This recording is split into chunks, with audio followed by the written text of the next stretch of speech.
Hoy volvemos nuevamente con todos ustedes compartiendo este tiempo de los profesionales de Canal 4 TV. Seguimos en compañía de don Iván Sánchez, que es arquitecto, y en esta segunda parte pues vamos a dar muestra y agradecemos por supuesto que haya traído ese material para un poco esa información. Fíjense ustedes que hemos comenzado con algo desconocido como es el gas radón, que desconocíamos totalmente y lo que afecta a la salud de las personas. Y en este caso, en esta segunda parte, pues tenemos ese material que también desconocemos y cómo se puede tener mejor vivienda y cómo a través de exigir que se cumpla con las normativas, tener mejor calidad de vida a través de nuestras viviendas. Pues gracias, Paco. He montado esta pequeña simulación de cómo debería ser nuestros muros de cerramiento de la vivienda, sobre todo a la calle, ¿no? Los que están expuestos a la calle y a patios interiores también, ¿no? Y fíjate que la diferencia, nosotros estamos haciendo muros dobles desde el año 2006, al exterior ponemos un bloque de 12, hay un aislamiento con una cámara, y al interior de la vivienda un bloque de 9. Total, el conjunto son 25-26 centímetros. Fíjate que hablábamos de construir mal con 20 centímetros, construir bien cuesta 6 centímetros más. Es decir, no es... Y el gasto es, bueno, pues una hoja más de bloques y el aislamiento, que por cierto esto es poliestireno, el poliestireno, que es el corcho blanco de toda la vida, no es nada recomendable porque además se pudre, no es un material adecuado para esto, ¿no? Pero este sí que tiene mucha mayor densidad, ¿no? En las últimas construcciones que estamos haciendo, el aislamiento lo subimos, ponemos doble aislamiento, un aislamiento de 6, y el conjunto son 30 centímetros. O sea, es que no es más que eso. Estamos hablando de esto, de un simple bloque, convertirlo en un aislamiento adecuado. Y ahora sí que es difícil que el ambiente exterior frío afecte y provoque el efecto de pared fría en el interior, ¿no? Otro material que estamos utilizando muchísimo, sobre todo en rehabilitación, es el Pladur. En este caso es una marca comercial, hay varias y hay distintas calidades, distintos acabados, ¿no? Este además es duro, ¿no? Suena, no es el Pladur que es como un yeso, ¿no? Como esas casas americanas que uno va atravesando las paredes y tal, ¿no? Hay Pladur que simulan una pared de bloques, ¿no? De hecho, puede uno poner un termo sobre esto, ¿no? Directamente, ¿no? Sin problemas, ¿no? Y también se consigue aislamientos adecuados y con menos espesor, porque ahí nos iríamos a bloque de 12, un aislamiento. Y en las medianeras, por ejemplo, una pared medianera con el vecino, ¿no? ¿Cuántas veces se nos habrán quejado los niños? Es que oigo al vecino, es que oigo al de arriba, es que... Entonces, con esto conseguimos aislarnos, ¿no? Al final, es una pérdida de espacio interior mínima, y las ventajas que conseguimos son muchísimas, ¿no? Esto es construir bien. Afortunadamente,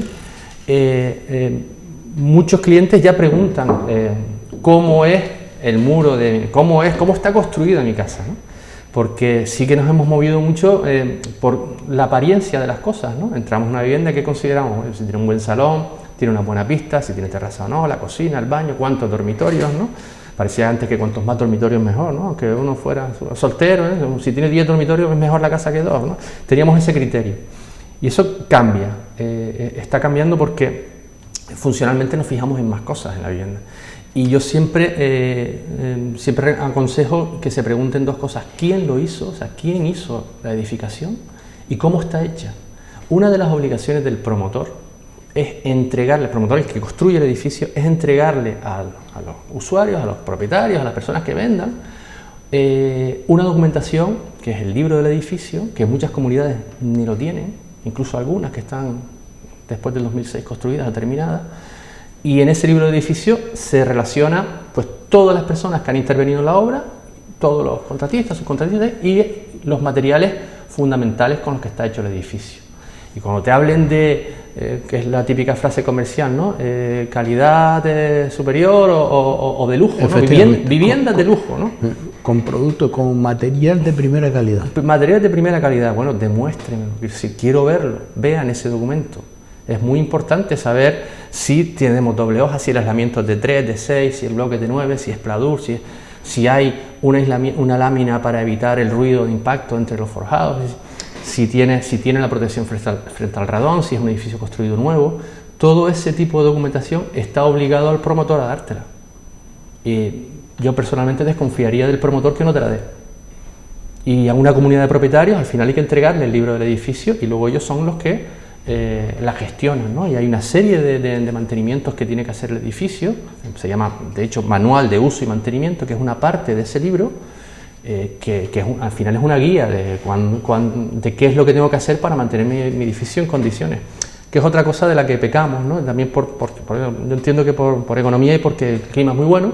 Entonces los edificios no se mantienen, no se limpian las azoteas, no se impermeabiliza cada cierto tiempo, en fin, no se mantienen y al final cuando vamos a hacer la obra de reparación resulta que cuesta 5 o 6 veces, ¿no? Un problema lamentablemente muy habitual en las comunidades es que se ven en la obligación de hacer la obra cuando ya, en fin, cuando ya no está en estado crítico. Ya no es, claro, cuando ya no es pintar, es que a lo mejor que han ido los bomberos pues se está cayendo cascos desde la fachada, ¿no? Entonces, todo eso, digamos, cómo está hecho el edificio, quién lo hizo, quién intervino y cómo se mantiene, está en el libro del edificio. Y además, cuando uno va a escribir una vivienda, un edificio en la notaría te pide un libro del edificio, que por lo menos exista. El notario ya sabemos que no se lo va a leer, no decir nadie, pero sí tiene uno que acreditar. Que tenga constancia de que tiene que dar constancia de que el libro de edificio y que hay además un certificado energético. Y ese certificado energético tiene que tener un nivel mínimo si se ha utilizado este tipo de materiales, ¿no? Y las ventanas, en fin, tienen un aislamiento adecuado. O sea, bueno, no tiene mucho sentido tener un aislamiento muy bueno en las paredes y luego la ventana utilizar un cristalito, ¿no? Te tienes que ir a un doble acristalamiento, una carpintería con rotura de puente térmico, que eso es otra recomendación. Uno le va a pedir un presupuesto a un carpintero, ¿no? Quiero hacerme una ventana.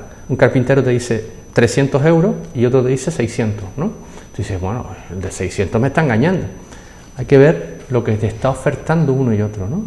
Aquí hemos utilizado desde hace muchos años el perfil europeo, ¿no? El famoso perfil europeo, que es digamos, una sección, es una forma y un tamaño determinado. Y luego hay una calidad que es la que exige el código técnico, que es que tenga rotura de puente térmico, que esta misma cámara, en este caso de aire, la tenga también la carpintería. Y eso no incrementa el coste de una manera, ¿sabes?, que uno no se lo puede permitir. Es una cuestión que es asequible, porque, en fin, luego tenemos tendencia a gastarnos el dinero en una bañera, en lo que vemos, en lo que parece que en lo que disfrutamos, ¿no? Pero no en los elementos constructivos que son importantes, como por ejemplo una buena carpintería exterior, un buen aluminio exterior, con un buen acristalamiento. Eso sí que es una vivienda de lujo, en mi opinión, ¿eh? Una vivienda de lujo tiene unos cerramientos de lujo, unos servicios, una accesibilidad de lujo y una carpintería de calidad, ¿no? Y además digamos, un sistema para que el ambiente interior de la vivienda o de lo que uno vaya a disfrutar, oye, pues sea saludable, ¿no? Eso sí que es el lujo, ¿no? El lujo es el espacio, ¿no? El lujo es bueno, pues tener luz en la vivienda, que esté bien orientada, que uno no tenga que en fin, que resguardarse, ¿no? Fíjate que la pandemia ha traído nos hemos cuestionado nuestra propia vivienda, ¿no? Yo creo que cada uno en su casa, porque además hemos tenido tiempo para hacerlo, oye, que es que nos hemos dado cuenta de que ya no, el tipo de vivienda que se está haciendo, ¿no? Que es ese salón, vivienda, 3 dormitorios, pasillos, ¿no? Ya eso no es a lo que uno aspira, ¿no? Me gustaría introducir otra cosa más en mi vivienda, ¿no? Necesito que el techo sea más alto, que no tener una habitación de 2x3, porque no me cabe el ordenador. Tengo que tener un espacio en mi casa para trabajar, en un momento dado, para teletrabajar. Tengo que tener una terraza, ¿no? Y en este punto, por ejemplo, ¿no? Hay normas que lo impiden. En Telde, por ejemplo, ¿no? Tenemos el plan general que tiene una norma para hacer balcones y terrazas. Yo siempre he llamado el gilibalcón, ¿no? Porque es un balcón el máximo que uno puede hacer es 70 centímetros de largo. 70 centímetros, y además están prohibidos las terrazas entrantes, es decir, uno podría compensar, mira, solo puedo sobresalir 70 centímetros, bueno, pues para adentro, ¿no? La puerta la pongo a 1 metro, entonces tengo una terraza de 1,70 m, ¿no? Y puedo montar un momento dado, así, puedo salir a aplaudir. O sea, que había gente, lo digo de broma, pero había gente que salía a aplaudir por turno, porque el balcón era de 70 centímetros. ¿Y eso de qué viene? De las malas aceras que teníamos. Como teníamos aceras de 1 metro máximo, pues había muchos problemas con los golpes de camión. Digo yo, por dar una explicación, porque no tiene ningún sentido, ¿eh? Es una ordenanza que en el fondo es estética, pero fíjate que llevamos por Telde, vemos un montón de balcones así, ¿no? Te cabe la bicicleta y una planta, pero fíjate la importancia que le podemos dar ahora a ese balcón, a esa terraza, ¿no? Que se le está dando ahora. Claro, entonces hay normas que te impiden desarrollar. Yo esto lo he hablado con algún técnico municipal, claro, tienen que informar con la norma que tienen, ¿no? Es que, Iván, es que no puede haber terrazas entrantes, ¿no? Y uno con la pataleta y no hay forma, ¿no? Aunque sí hay forma, y es cambiar el plan general. Y es una cosa que te quería decir, o sea, hay poca participación. Cuando se habla de participación ciudadana en los planes generales, bien, es que en realidad no existe tal participación. Sí, pero ¿a quién se le pasa por la cabeza, Iván, que en el plan general de ordenación urbana se refleja y tiene que tener cavidad lo que nos estás comentando? Claro. Cuando nosotros tenemos una imagen, nos hablan del plan general, nos dice que aquí quieren poner un colegio, aquí quieren poner 2 calles, aquí quieren poner viviendas promoción y promotores y una piscina. Ese es el plan general. Claro. Que te puede afectar si tienes un terreno o no te puede afectar si tienes un terreno. Claro. Y que te lo puede cambiar de uso y que te puede tocar la lotería, ¿vale? Claro. Porque tienes un terreno que solo era para plantar, que ya no planta, pero ahora te lo declara urbano, que ya te tocó el gordo de la lotería. Claro, entendemos el plan general así, o sea, eso que lo que comúnmente todo el mundo, el plan general, en fin, pero uno puede participar en el plan general y no se reciben, digamos, solicitudes de modificaciones o de mejoras, se reciben quejas precisamente del señor que tiene su fin, que quiere dar, o la empresa que quiere construir, ¿no? Ese tipo de quejas, ¿no? Y luego nos venden, ha habido 600 solicitudes y tal, eso demuestra que ha sido un plan participativo. No, señor, pero tampoco tenemos la cultura de participar, ni nos la inculcan, ¿no? En esto también tenemos que decir que los colegios profesionales tienen mucho trabajo que hacer por ahí, ¿no? O sea, tienen que tener más implicación con la sociedad, con los agentes sociales, con los políticos y con los responsables públicos para hacer ver que la participación en los planes generales en el fondo afecta a nuestra vida. Fíjate cómo una norma tan aparentemente no tiene mucho recorrido, ¿no? De un balcón que solo me permite tener 70 centímetros, resulta que es importante para nuestras vidas. Y hay algo peor en el plan general de Telde, y es que en las cubiertas inclinadas, si uno quiere hacerse una terraza, tiene que pagar el 10% del aprovechamiento de VPO, es decir, del módulo de VPO, que está en torno a 1.300 y pico euros, con lo cual, por cada metro cuadrado de terraza que uno se haga, tiene que pagar, además de la licencia, tiene que pagar al ayuntamiento en torno a 140, 130 y tanto, 140 euros el metro cuadrado. ¿Qué sentido tiene eso? ¿Qué sentido tiene eso? Tú me puedes aplicar ese exceso de aprovechamiento en lo construido, pero no en la terraza. La terraza no es un elemento construido, no consume edificabilidad, es decir, en ninguna norma te dice que, porque además no la consume, no es un elemento cubierto. Si no, no tendría sentido, ¿para qué te vas a hacer una terraza para techarla? Entonces, hay mucho edificio en Telde que tiene cubierta inclinada, que no tiene terraza, pero que la gente cuando va a solicitar, dice, mira, es que me cuesta la licencia de obra 10.000 euros, por esa norma que está en el plan general y que no tiene sentido. Eso sí que es, digamos, reprochable, eso sí que hay, si vuelve a aparecer en el próximo plan general, que algún día me imagino que lo aprobarán, ¿no? Llevamos 20 años con este. Eso es una cuestión que tendría que desaparecer directamente del plan general, ¿no? Y no son normas más lógicas, ¿no? Que permitan, oye, vivir, en fin, como todos aspiramos a vivir, ¿no? Pero por lo que me transmite, hay poca por parte de la administración del concepto de qué crecimiento de vivienda, qué bienestar a través de la vivienda quiero para mis vecinos y vecinos, porque decía, no, es que debería los ciudadanos, pero yo creo que por parte de la administración pública invitar a los colegios de arquitectura, pues a las universidades, a que participen y nos digan, oye, pues mira, a través de esto, por las normativas vigentes y las que están en marcha, que ustedes conocen más, oye, pues este podría ser el plan general que siempre pedimos, que es un plan general vista a 25 o 50 años, no vista para mañana. Sí, o que sea más flexible en determinadas normas, ¿no? Hay poca cultura de participación, en parte porque nos ha inculcado y en parte porque nos parecía que era algo ajeno en lo que uno no puede influir y modificar. Pero en el fondo tú lo has dicho, se trata de vivir bien, ¿no? De tener más bienestar. Estamos hablando de darle una calidad de vida porque cuando hablamos de las zonas verdes, que tenemos que tener zonas de oxígeno, que hay que plantar, claro, nos dimos cuenta que hay que plantar árboles, no pero fíjate, cortar árboles. Nos dicen eso y resulta que uno dice, bueno, pues voy a hacer una terraza, voy a poner unas macetas, voy a hacer ese trocito de cielo, pues tienes que pagar por él. Cuando ya has pagado, es decir, el constructor que hizo el edificio ya pagó el 10% del aprovechamiento por lo construido, ¿no? Y me vas a hacer pagar también por la terraza. Pero eso es modificable, yo creo que es repensable. Yo tampoco veo a las administraciones intentando hacer caja con ese tipo de cuestiones, ¿no? Pero es cierto que se deja de la mano del técnico, del redactor, del plan general, y uno asume como propio, en fin, y una vez revisado y demás, pues esto está muy bien, el contenido es el que tiene que ser y no, pues no, hay cosas cuestionables y cosas que se van mejorando, que se van introduciendo y que los planes generales se van quedando atrás. Te digo, en 2020 no existía el código técnico, ordenanzas contra el ruido, y sí, nos han ido superando otras leyes de rango superior. Por ejemplo, el plan general te dice que una vivienda mínima en Telde, también el de Las Palmas era así, era de 50 metros cuadrados. Las normas de habitabilidad te permiten que sea de 30, o sea que 25 metros cuadrados uno puede tener salón, cocina, dormitorio y un baño. Fíjate lo interesante que hubiese sido eso para un determinado sector de la población, para gente joven, gente con menos recursos. No tienen la obligación de hacerte una vivienda de 50 metros, eso bien gestionado, ¿no? Porque también hay, en fin, quien pervierte la norma, ¿no? y termina, en fin, alquilando zulos, ¿no?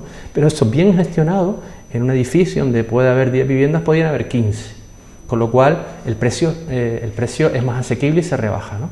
Pues eso no lo incorporaba al plan anterior, el nuevo está obligado a hacerlo, pero cuando tenemos que hacer una vivienda por debajo de los 50 metros tenemos que justificarlo en base a las normas de habitabilidad que son del Gobierno de Canarias, que son de un rango superior, ¿no? O sea, que te digo que hay normas que van mejorando y claro, los planes generales no son como un dinosaurio, ¿no? que va muy lentamente, ¿no? Muy lentamente. Y uno puede empujarlo a través de la participación, ¿no? No es solo decidir dónde se construye y dónde no, porque además esto no lo decide el plan general, no solo decide el plan insular, ¿no? Sino cómo se puede hacer, cómo podemos mejorar nuestra vida. Sí.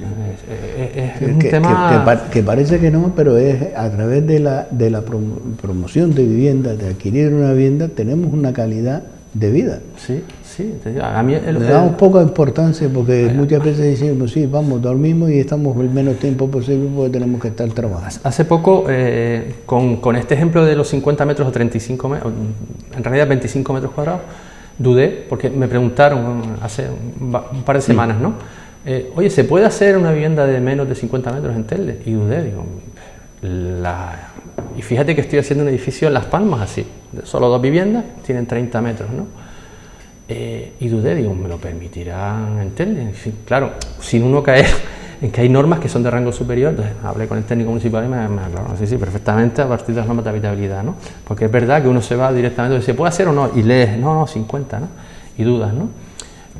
También hay una labor que tiene que hacer la administración en dirigirse a los ciudadanos, ¿no? A explicar esto que te estoy explicando yo, a los responsables que les competen, ¿no? En fin, no solo hablar de éxitos o determinados, en fin, éxitos de su gestión o que se ha construido no sé cuánto, no sé qué, sino explicar, oye, es que hay normas que permiten esto. Lo del acto comunicado que te expliqué antes, oiga, que esto no es para que usted presente aquí, se ponga a hacer un cuarto a peros en suelo rústico protegido o vallar su finca.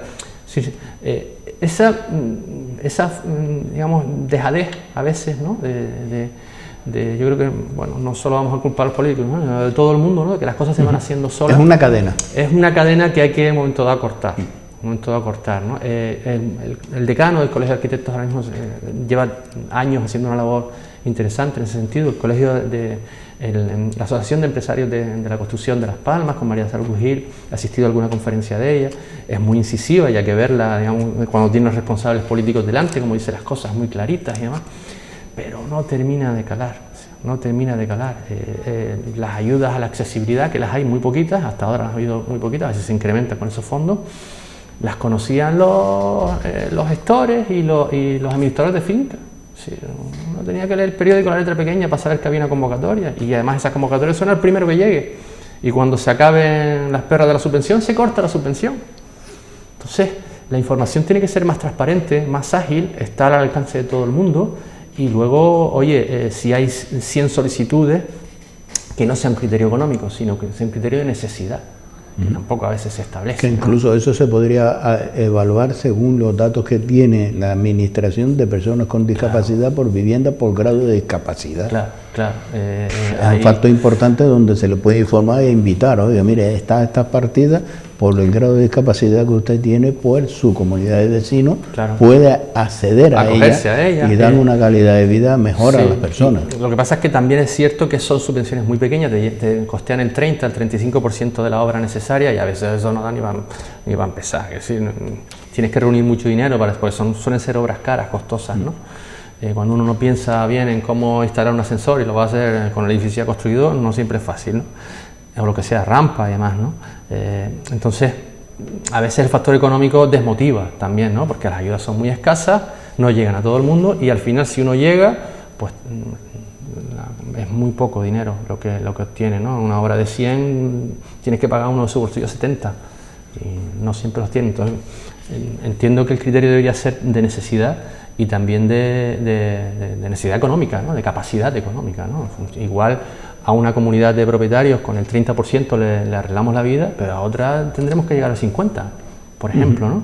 Es decir, esos criterios, esos baremos, deberían también cambiar, y eso nace también de la participación ciudadana. O sea, la gente, es decir, yo te cuento el problema, te estoy relatando problemas que he visto en otras comunidades. Esa es mi experiencia. Al final, la verdad es que la oportunidad que me das es buenísima, porque es que al final las experiencias se las queda uno, los habla con los compañeros, cómo lo hiciste, a quién fuiste, cómo lo resolviste, pero recurrentemente me vuelvo al año siguiente, oye, y salieron ya las ayudas de no sé qué, no están publicadas, tienes que ir aquí, tienes que ir allá. La verdad es que no terminamos de arrancar en ese sentido, ¿no? Pero bueno, poco a poco, ¿no? Efectivamente, poco a poco vamos, y sobre todo a través, que es importante, de la información. Sí. De la información, y acercar más esa información al propio vecino, vecina, al consumidor. Hoy creo que hemos intentado avanzar, y hemos avanzado mucho en esta información, y lo cual le agradecemos, esas muestras que has traído y que nos has explicado para poder exigir, y ese calvario, ¿no? Porque nosotros que vivimos en una vivienda que a lo mejor tenemos de nuestros padres, que a su vez heredaron de sus padres y de los padres de sus padres, el cual ya tiene esos problemas de humedad, de todo lo que conlleva el decir, oye, pero las próximas edificaciones que no sean la tendencia en la que tenemos en mi casa, claro, sino vamos a exigir, y podemos por normativa pues también valorar lo que vamos a tener, ¿no? O a pedir. Sí, te digo, todo es mejorable, pero sí es verdad que las viviendas en Canarias, en fin, lo que te decía antes, ¿no? Yo creo que por el clima que teníamos tan bueno y por la poca economía. Pues, bien, pero fin, el cambio climático está viniendo y se está cambiando. Sí, no podemos estar pensando a corta distancia. La famosa Agenda 2030, una de las cosas que incide sobre todo es la calidad de la construcción, en intentar mejorar la calidad de la construcción, con lo cual, en el fondo, lo que tenemos delante también es una oportunidad de empleo, una oportunidad de mejorar la vida de la gente, ¿no? Por la cantidad de viviendas y de edificios que necesitan una rehabilitación. Estamos hablando de que el 75% de la vivienda está hecha antes sin las exigencias del código técnico, ¿no? Cual son muchos millones de personas que pueden verse beneficiadas si se hacen las cosas bien, que espero que sí, la verdad, porque siempre uno espera que en estos planes de rehabilitación, como en las subvenciones, el dinero llega donde tiene que llegar primero, ¿no? Iván, muchas gracias por estar esta noche compartiendo en este programa del sector profesional y acercarnos el mundo de la construcción y la información que tenemos que tener a la hora de adquirir una vivienda o hacer y cometer un proyecto. A veces, como decíamos siempre, y es el dicho que clava, lo barato sale caro, y como muestra un botón. Efectivamente. Sí, señor. Gracias por estar con nosotros. A ustedes. Gracias, buenas noches. Pues cerramos esta entrevista con don Iván Sánchez, arquitecto. La verdad que esta noche, como siempre, y yo siempre valoro el aprender de los profesionales, acercarnos siempre al sector profesional, Aunque parece que llega ese mensaje, ¿no? Que es muy caro, muy caro. Oye, el pedir información creo que eso no es caro.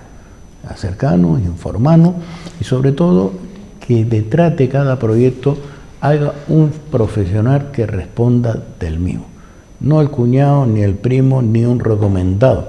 Porque a la hora de la verdad, cuando tengamos problemas en nuestra vivienda, ni el cuñado va a responder, ni el recomendado tampoco, y no le digo al desconocido porque ya ni está aquí. Señores, gracias por estar con nosotros y lo dejamos ahora, por supuesto, con la programación de Canal 4 TV.